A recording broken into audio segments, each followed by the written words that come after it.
그동안 여러분 폭염의 폭우에 얼마나 고생이 많으셨습니까?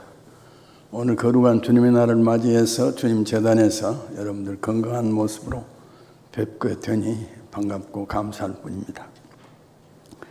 오늘 읽은 본문 말씀을 중심으로 풍성한 열매라 하는 제목으로 말씀을 드리고자 합니다.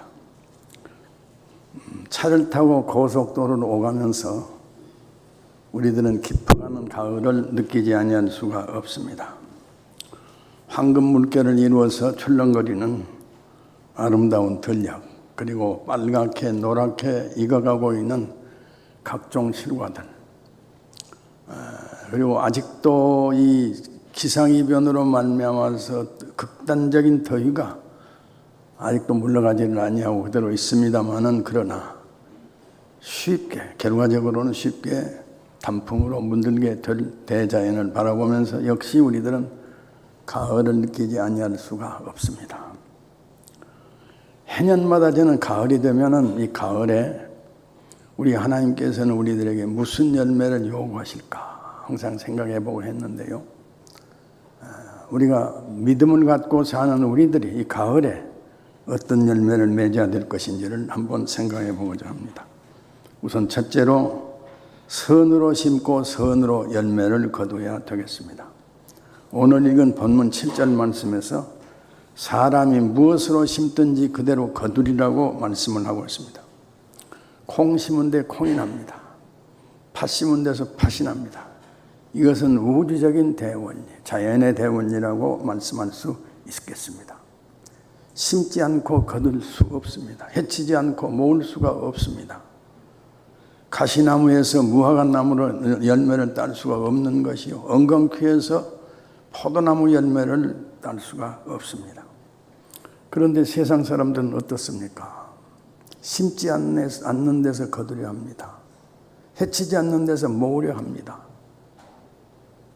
또 가시나무를 심어놓고 거기에서 무화과나무 열매를 따려 하고요, 또 악을 심고서 선으로 열매를 거둬야 되겠다고 생각을 하기도 합니다. 그러나 이것은 지극히 잘못된 생각이고요, 사람은 심은 대로 거둘 뿐인 것입니다. 미국 정부의 사회국이 발표한 한 통계를 소개를 해드린다면요, 주크라고 하는 여인이 덴마크에서 미국으로 이제 이민을 와서 살았는데, 이 사람은 이 평생을 술장수를 하면서 덕스럽지 못한 삶, 불의한 삶을 살아왔었습니다.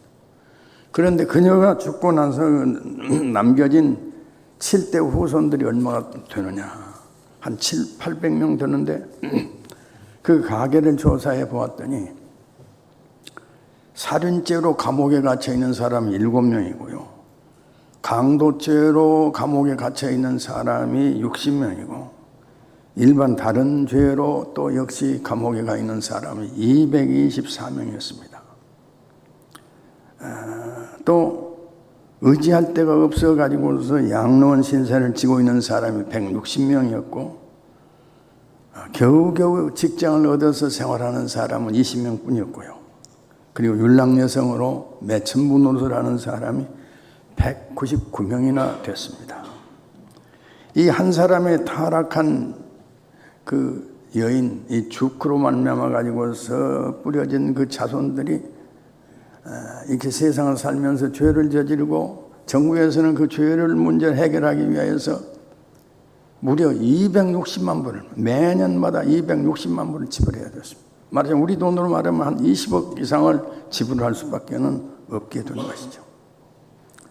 이렇게 선으로서 심지 못하고 악으로서 심다가 보면은 무섭고도 비참한 결과를 가져올 수가 있는 것이겠습니다. 그에 반해서 평생을 믿음으로 살면서 절제운동에 참여했던 요나단 에드워드 목사님이라고 계시는데요, 이분이 5대에 걸쳐서 700명의 자손을 낳았는데 이들의 가계를 조사를 해보았더니 125명이 목회자로서 수고하고 있었습니다. 목회자로서 심하고 있었습니다. 또 그들 가운데서 13명이 대학교 총장으로 일하고 있었습니다. 대학 교수가 250명에 이르고요. 변호사로서 일하는 사람이 100명이고 또 검판사로서 섬기고 있는 사람이 30명이었고 또 좋은 직장을 얻어서 수고하고 있는 사람이 120명이고 육해 공군에 걸쳐 가지고 장교 노릇을 하고 있는 사람이 75명에 이르렀습니다. 여러분, 이 두 가정의 통계가 우리들에게 말해주고 있는 것이 무엇입니까? 사람은 심은 대로 거둔다고 하는 만고불변의 원칙을 우리들에게 가르쳐주고 있는 것이 아니겠습니까? 그러면 여러분, 사람이 땅 위에서 살면서 심을 수 있는 가장 좋은 씨는 여러분 무엇이라 생각합니까? 저는 생각할 때 이건 믿음의 씨라고 생각합니다.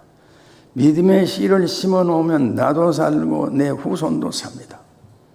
믿음의 씨를 심어 놓게 되면 이웃도 살고 나라도 사는 거예요. 그렇기 때문에 우리는 땅 위에 사는 동안에 있어서 한사코 믿음의 씨를 심고 살기에 힘써야 될 줄로 믿습니다. 할렐루야, 아멘. 그 다음에 믿음으로 심고 의의 열매를 거두는 일을 해야 되겠습니다. 1940년 10월 20일 날 우리 순천노회 교육자들 전체가 금속을 일본 제국주의자들로 말미암아가지고 금속을 당했습니다. 목사님 13명, 전도사님 3명 도합해가지고서 16명이 한꺼번에 한 사람도 남김없이 한꺼번에 다 금속이 되어버렸습니다. 그 죄목은 무엇이었느냐? 천국론을 강해를 해가지고 국제 변혁을 꾀하였다 하는 죄목이었어요. 지금으로 말하면 보안법 같은 것이겠죠.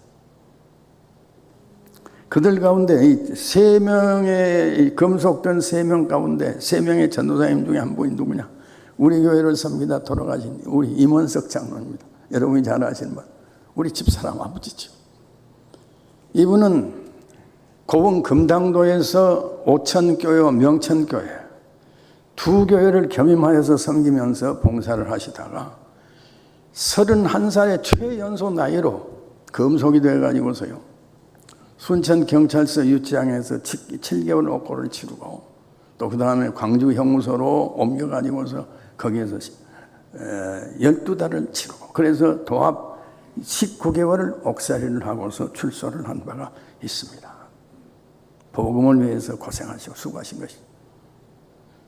또 그 가운데서 구례 제1교회를 섬기다가 38살에 금속이 되어가지고서 광주 형무소에서 이제 수형살이를 하면서 일본 제국주의자들의 집요한 이 회유 정책에도 결단코 흔들리지 아니하고 자기의 신앙을 지키다가 그곳에서 우리 양용근 목사님께서는 순교를 하십니다. 믿음을 지키다 순교를 하신 거예요. 그런데 양용근 목사님께서는 1933년도에 그 유명한 손양원 목사님으로 더불어 동기동창으로 평양신학교에 입학을 하십니다. 두 사람은 항상 기도의 동지가 되어가지고 목회에 힘을 썼어요. 평양신학교를 졸업하고 나서는 양용근 목사님은 여수 애양원의 담임 목사로서 수고를 하셨어요.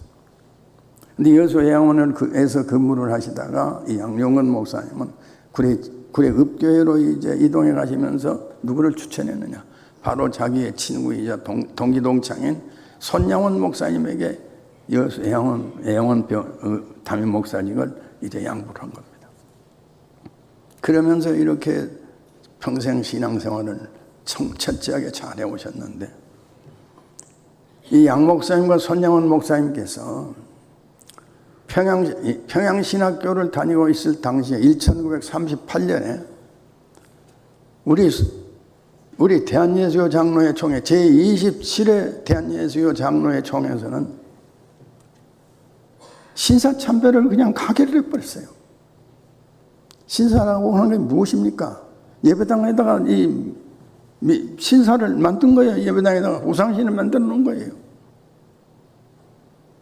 이것을 보면서 목사님들은 그 평양신학생들은 울면서 기도할 수밖에 없었어요.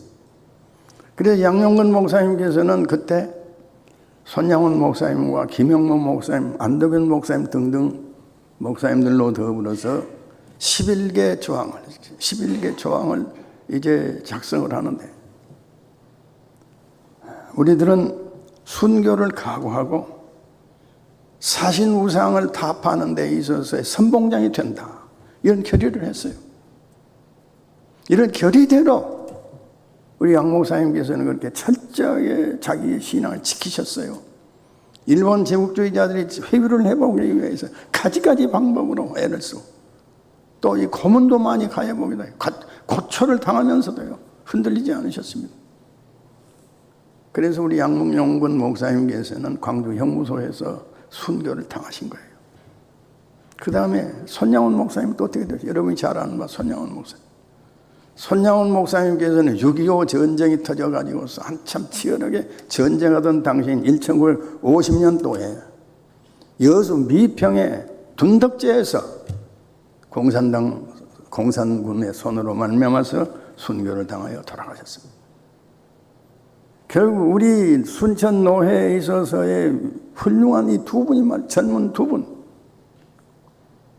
평양신학교를 같이 다니고 같이 졸업했던 이 두 분, 양용근 목사님과 손양원 목사님께서는 이렇게 복음을 위하여서 스스로가 희생해서 돌아가신 거예요. 고난을 치신 거예요. 바울사도는 내가 선한 싸움을 싸우고 나의 달려갈 길을 마치고 믿음을 지켰으니 이제 후로는 의의 멸류관이 예비가 되었으니 주곧 의로우신 재판장이신 주님께서 그날에 내게 주실 것이라. 주실 의의 선물이라. 이렇게 바울사도는 이렇게 말씀을 했었는데 과연 양용근 목사님의 가족들은 어떻게 됐을까요? 양용근 목사님께서 이제 사남매를 두시고 세상을 떴지요. 그런데 그 사모님 유현덕 권사님, 그 사모님 유현덕 권사님 굉장히 믿음이 좋았어요. 남편의 유지를 잘 받들어가지고 네 남매를 아주 이남이녀 네 남매를 아주 잘 가르쳤습니다. 그래서 큰아들 영욱 씨는 평생을 대학 교수로서 그렇게 봉사하고 살았었고요.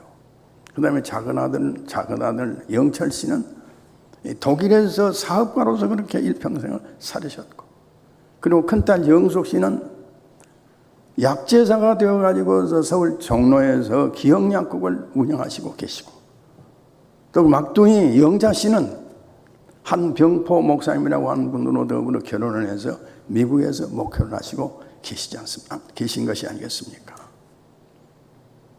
양용근 목사님께서 일찍이 하나님의 나라에서 의의 멸류관을 선물로 받으셨고요. 그 후손들은 어떻습니까? 그 후손들은 후손들대로 땅 위에서 의의 멸류관을 받고 또 영광스럽게 하나님 나라를 위하여서 영광스럽게 본이 되는 삶을 살고 있지 않습니까? 의인의 후손은 망하는 법이 없습니다. 하나님은 살아계십니다. 할렐루야. 아멘.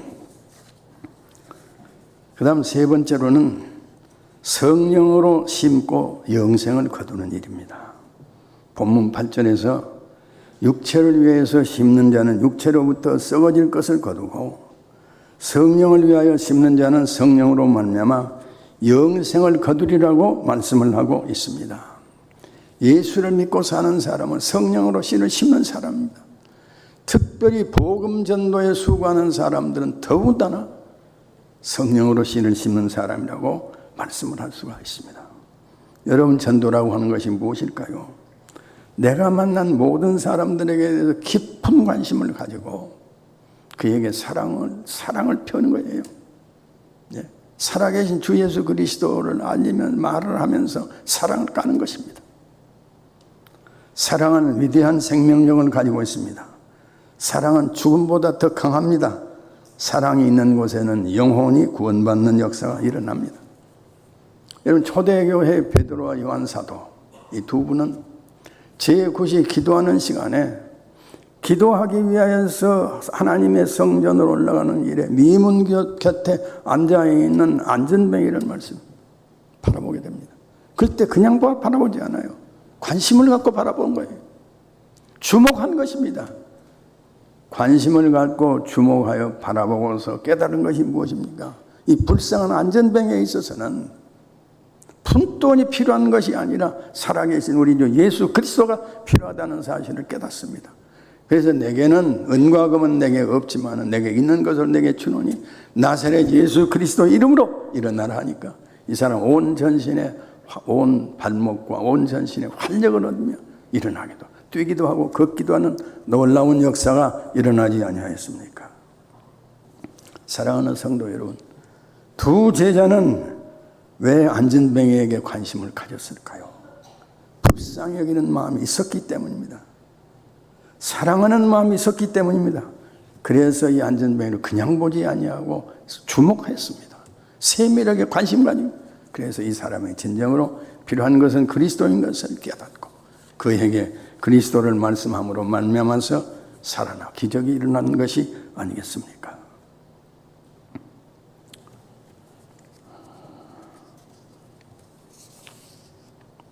사랑이 전해지는 곳에서는 기적이 일어납니다. 사랑이 전해지는 곳에서는 패역한 영혼들이 회개하고 돌아옵니다. 사랑이 전해지는 곳에서는 죽었던 생명이 다시금 살아납니다. 그리스도를 영접하면 모든 저주와 속박에서 우리는 벗어날 수가 있습니다. 그리스도를 영접하면 사탄의 사술과 권세를 우리는 끊어버릴 수가 있는 것입니다. 그리스도를 영접하게 되어지면 영의 문제가 해결됩니다. 영의 문제가 해결되게 되면 어떻습니까? 육신의 문제도 아울러 해결이 되는 것이에요. 그렇기 때문에 믿는 자는 땅 위에 사는 동안에 있어서 믿음의 씨를 심으면서 할 수 있는 한 때를 얻든지 못 얻든지 열심으로 내가 만난 그리스도를 말씀하고 증거를 해야 되는 것입니다. 거듭 말씀드립니다. 전도는 곧 사랑을 까는 작업입니다. 여러분, 전도가 어렵다고만 생각하지 말으시고요. 여러분이 만난 모든 사람에 대해서 깊은 관심을 가지고 애경사 간의 은전을 베풀어 보십시오. 내가 만난 예수 그리스도를 말해 보십시오. 분명코 그 심령에 변화가 오게 될 줄로 믿습니다. 아멘. 제가 여러분들에게 자주 드리는 말씀이었습니다만은 내 마음속에 정한 태신자, 전도의 대상자를 위하여서 대상자를 마음속에 품고 애경사 간의 은전을 베푸는 일을 해야 합니다. 내가 만난 예수 그리스도를 소개해야 돼요. 영광스러운 주 예수 그리스도를 증거를 해야 됩니다. 그러면 분명코 그 심령에 변화가 오게 될 줄로 믿습니다. 지금 한반도 우리 주변 정세는 매우 복잡합니다. 초유의 기상이변이 일어나고 있습니다. 추석이 지나갔지만은 더위는 그대로예요. 물론 약간 좀 비가 온 다음에 서늘해지긴 했습니다만은 평균 35도를 유지를 하고 있습니다. 온도가 하도 높다 보니까 이번 추석은 추석이 아니고 여름하자 하석이라고 그렇게 부르는 사람도 없잖아 있다고 합니다. 정말 우리 한반도의 이 최상층에는 티베트의 그 고기압이 이렇게 절친하고 있대요. 그리고 그 중하층에는 이 태평양의 고기압이 또 절친하고 있어요. 이래가지고 북쪽에서 바라온 차가운 바람 아예 못 오게 막고 있는 거예요. 그러니까 한참 약간 서늘해야 될 이 가을이 닥쳤는데도 이 더위가 물러가지 않고 있는 거 아니겠습니까? 그동안 우리들은 어땠습니까? 이번 어제 20일부터서 비가 와가지고서 이제 날씨는 이 더위는 물러가고 시원해지리라고 그렇게 보도를 하지 않았습니까? 기상대에서. 그 보도를 듣고 기대를 많이 걸고 있었죠.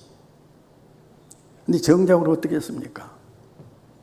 무서운 폭우가 말씀이죠. 폭력 같은 폭우가, 장대비 같은 시가 얼마나 너무너무 그냥 쏟아지면 중국의 그 상륙한 프라신이라고 하는 태풍이 이제 이 힘이 떨어져 가지고서 이게 소멸이 되면서 이것이 우리 한반도 남쪽으로 불어오고 한반도 남쪽을 통과하면서 어마어마한 폭우, 폭력적인 폭우가 지금 쏟아지고 있죠. 결국 극단적인 기상이변이 지금 일어나고 있는 상황입니다. 말세가 가깝습니다. 종말이 가깝습니다. 때는 가까운 시기입니다. 이때를 기하여 가지고 우리 교회에서는 지금 부흥회를 지금 교육을 하고 있습니다. 오시는 유영모 목사님 아주 유명한 분입니다. 우리 총회장을 지내신 분이에요. 저와도 잘 아는 사이입니다. 아주 능력이 있습니다. 말씀이 출중하십니다. 좋은 강사님 이번에 모시게 됐는데 어떻습니까? 전도 이 부흥회라고 하는 것은 준비하기에 달려있다는, 준비한 만큼 은혜를 받는다는 거예요. 열심으로 기도하십시다. 뜨겁게 기도하시고 그렇게 해서 준비 잘해서 은혜 많이, 이번에 목사님으로 통해서 은혜 받고 세임 얻으시고요. 주 예수 그리스도를, 내가 만난 주 예수 그리스도를 뜨겁게 전도하고 전파하고 증거하는 나와 여러분들 되어지기를 소원합니다. 기도하십시다. 거룩하신 우리 하나님 아버지 감사합니다. 우리들로 하여금 선의 씨를 심고 선의 열매를 거두고 믿음의 씨를 심고서 영생을 거두고 또 복음의 씨를 심고서 영생을 거두는 문제를 생각하고 은혜 받게 해주시니 감사합니다. 저희들 이대로 순종하게 해주시고 이번 부흥회를 통하여서 세임 얻고 은혜 받게 하여 주시옵소서. 예수님의 거룩하신 이름으로 기도하옵나이다. 아멘.